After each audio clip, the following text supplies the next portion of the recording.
দাঁড়াইলেন, যখন ডান দিকে যাওয়ার প্রয়োজন হয় পাথর অটোমেটিক্যালি ডান দিকে চলে যায়, যখন বাম দিকে যাওয়ার প্রয়োজন হয় পাথর অটোমেটিক্যালি বাম দিকে চলে যায়, যখন এই পাথর নিচে যাওয়ার প্রয়োজন হয় নিচে চলে যায়, যখন এই পাথরকে উপরে নেওয়ার দরকার পাথর অটোমেটিক্যালি উপরের দিকে উঠতে থাকে। সুবহানাল্লাহ। তো বিজ্ঞান আবিষ্কার করে উপর নিচ করার জন্য লিফট তৈরি করেছে, এখনো ডান বামে নিয়ে যেতে পারে না। ইব্রাহিম আলাইহিস সালাম কাবায় তৈরির সময় যে লিফটে আরোহণ করেছেন, ওই লিফট এখনো পৃথিবীর বিজ্ঞানীরা বানাতে। কাবা নির্মাণ হয়ে গেল। ইব্রাহিম আলাইহিস সালাম কাবা নির্মাণ করার পর আল্লাহর কাছে দোয়া করলেন। এটা একটা নিয়ম, আপনি যখন কোনো ভালো কাজ করবেন তখন দোয়া করবেন, আল্লাহ আমি তো ভালো কাজটা করলাম, এবার কবুল করার দায়িত্ব তোমার।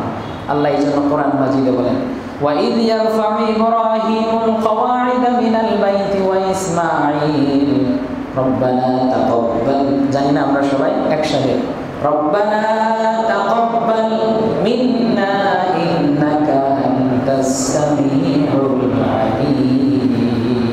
এই যে আমরা নামাজের পর দোয়া করি رَبَّنَا تَقَبَّلْ مِنَّا إِنَّكَ أَنْتَ السَّمِيعُ الْعَلِيمُ, এই দোয়া সর্বপ্রথম করেছেন ইব্রাহিম আলাইহিস সালাম।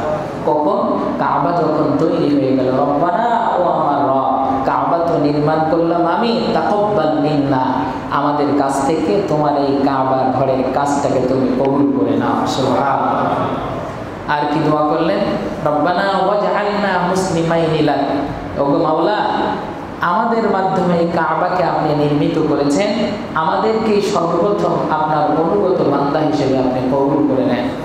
আরো দোয়া করলেন, রব্বানা ওয়াবআস ফীহিম রাসূলাম মিনহুম ইয়াতলু আলাইহিম আয়াতিহি, ও আল্লাহ এই যে কাবা নির্মাণ করলাম, এই কাবার আশেপাশে আপনি একজন রাসূল পয়দা করে দিন। সুবহানাল্লাহ। যেই রাসূল ইয়াতলু আলাইহিম আয়াতিহি, কোরআনের আয়াত মানুষকে শেখাবে, তেলাওয়াত করবে, ওয়ায়ুআল্লিমুহুমুল কিতাবা, কিতাব শেখাবে, ওয়ায়ুযাক্কিহিম, তাদেরকে পরিশুদ্ধ করবে, ওয়ায়ুআল্লিমুহুম আল হিকমা, তাদেরকে হিকমত শিক্ষা দেবে। তো এমন একজন রাসূল আপনি এখানে প্রেরণ করুন, যে এই রাসূল এই চারটা কর্মসূচি নিয়ে পৃথিবীতে আসবেন। বলুন আমাকে বুদ্ধি করে। ইব্রাহিম আলাইহিস সালাম কাবা নির্মাণ করার পর আল্লাহ রাব্বুল আলামিনের কাছে দোয়া করেছেন, মাওলা এই জনপদের মধ্য থেকে আপনি একজন রাসূল পাঠিয়ে দিন, ওই রাসূলের নাম কি? জোরে বলেন, আরো জোরে বলেন, মুহাম্মদ সাল্লাল্লাহু আলাইহি ওয়াসাল্লাম। দোয়া করেছেন কবে আর কবুল হয়েছে কত পরে। আমরা দোয়া করার সময় খুব অস্থির হয়ে যাই, এখনো কেন দোয়া কবুল হয় না, এখনো কেন দোয়া কবুল হয় না, এত দোয়া করি, এত নামাজ পড়ি, সব বিপদ তাও আমারই। ধৈর্য রাখতে হবে। কি করতে হবে ভাই? ইব্রাহিম আলাইহিস সালাম দোয়া করেছেন, আল্লাহ রাব্বুল আলামিন পরবর্তীতে আমাদের নবী মুহাম্মদ সাল্লাল্লাহু আলাইহি ওয়াসাল্লামকে ওই কাবা চত্বরে মক্কা নগরীতে আমিনার ঘরে প্রেরণ করলেন। সুবহানাল্লাহ। এই কাবাকে তওয়াফ করাটাকেই বলা হয় হজ। কাবাকে তওয়াফ করাটাকে কি বলা হয়? পিছনের ইতিহাস নিয়ে আসার অর্থ এই নয় যে একটা ঘরের আশেপাশে ঘুরলেই হজ হয়ে যায়, এত টাকা পয়সা খরচ করে মানুষ যায়।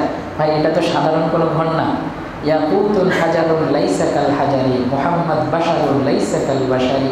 ইয়াকুত পাথর ও পাথর রেল লাইনে যে পড়ে থাকে, ওই পাথরটাও পাথর, কিন্তু ইয়াকুত পাথরের মতো এই পাথর কি এত দামি পাথর? পৃথিবীর সব মানুষ মানুষ, মুহাম্মদ সাল্লাল্লাহু আলাইহি ওয়াসাল্লাম মানুষ, কিন্তু এই মানুষ আর মুহাম্মদ সাল্লাল্লাহু আলাইহি ওয়াসাল্লামের মতো মানুষ কি সমান মানুষ? আপনার ঘর কাবা শরীফের মধ্যে যে কাবা শরীফ আছে, ওই কাবা একটা ঘর, কিন্তু এই ঘর আর ওই ঘর কি সেম ঘর? তার মর্যাদা আল্লাহর আরশে আজিম পর্যন্ত। সুবহানাল্লাহ। তো এইটাকে তাওয়াফ করাটাকে কি বলা হয়? হজ। কি বলা হয় ভাই? হজ জীবনে একবার করা ফরজ। কয়বার করা ফরজ? একবার করা ফরজ।